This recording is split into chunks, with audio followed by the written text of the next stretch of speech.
In the late 1400s, a great new age of European exploration began, led by Portuguese, Spanish and Italian sailors. They made great voyages into the unknown, full of danger, adventure and discovery. These pioneers were driven by Christian zeal and profit. In Europe, spices like cinnamon, cloves and nutmeg, which grew only in the Far East, were worth their weight in gold. Whoever controlled their trade was guaranteed immense wealth. By 1518, the route to the so-called Spice Islands was dominated by Portugal. Spain wanted a route of its own. Enter 38-year-old Portuguese sailor Fernão de Magalhães. Ferdinand Magellan, as he's known in English, was a brilliant navigator who'd spent many years sailing the Indian Ocean. But he'd fallen out with the King of Portugal, and now offered a bold plan to his rival, King Charles I of Spain. Magellan believed it was possible to sail around the New World and reach the Spice Islands from the east, since, contrary to popular myth, it had been widely accepted for centuries that the Earth was round. King Charles accepted Magellan's proposal and helped him assemble an expedition with 270 crew and 5 ships known as carracks. The fleet set sail on the 20th of September 1519 and crossed a stormy Atlantic to reach the future site of Rio de Janeiro in modern Brazil. Here the men traded with local tribes, exchanging simple objects like metal fish hooks and playing cards for fresh food and water.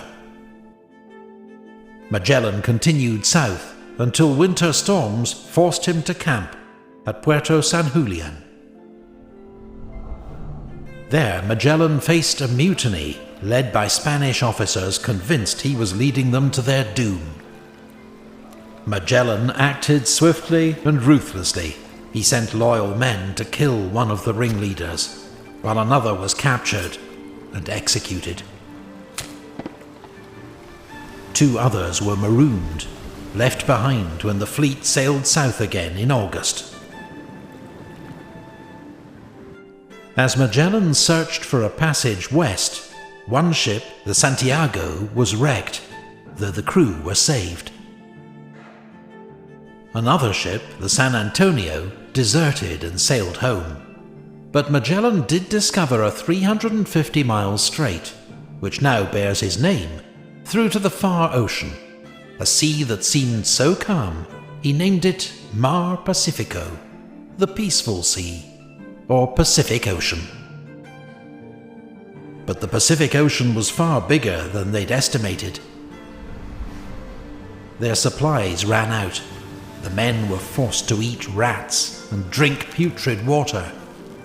19 died of scurvy.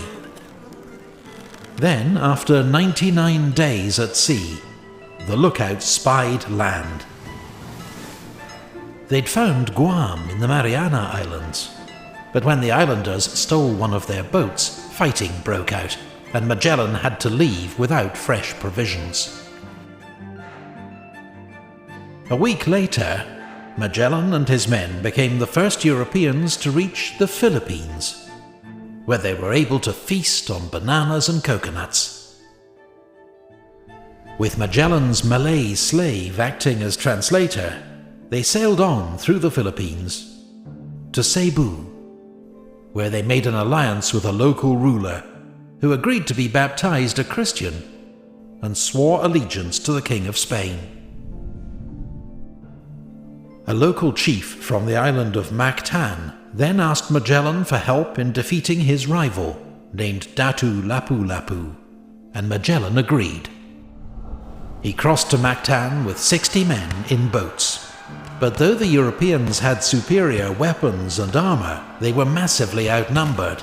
After burning the enemy village, Magellan's men were driven back into the shallow water, where Magellan himself was cut down as they tried to reach the boats. Now, their former allies on Cebu turned on Magellan's crew, butchering 30 of them in an ambush. The survivors fled. With only enough men left to crew 2 ships, they burned the Concepcion and continued their search for the Spice Islands.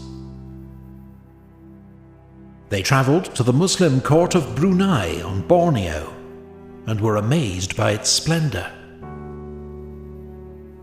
Finally, with the help of local guides, and more than 2 years after sailing from Spain, they reached their destination, the Spice or Maluku Islands, today part of Indonesia.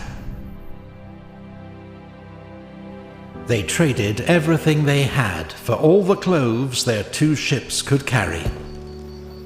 But as they prepared for the long voyage home, the Trinidad sprang a leak and had to stay behind for repairs. Its crew later tried to return to Spain across the Pacific, but most of the men became sick or died. The survivors had to return to the Maluku Islands, where they and the Trinidad were captured by the Portuguese.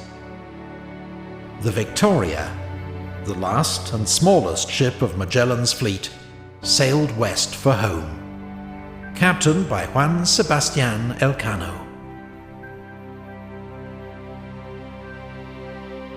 Crossing the Indian Ocean, it took 9 weeks of battling headwinds before they could round the Cape of Good Hope. The men began to starve once more.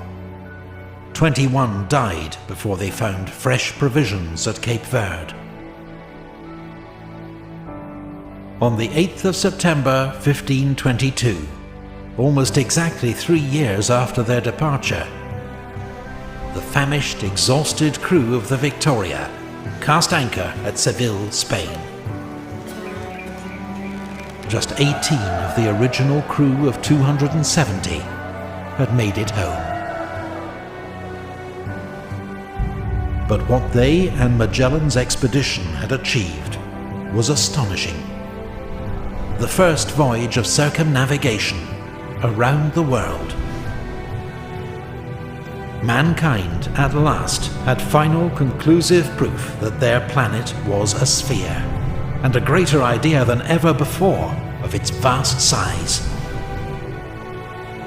It was an incredible feat, not repeated for 58 years, when an Englishman named Francis Drake made his own remarkable voyage around the Earth. Ikaw at ako ay mga mandirigma. Ikaw at ako lalaban sa ngalan ng pag-ibig at kapayapaan. Higapang matapos umahon sapagkat dapating uurong sa gera ng buhay. Isa kong sundalo, kawal ng bathala, mabuhay, mamatay, ito ang magpapatunay sa pag-ibig ko sa buhay na sa akin ay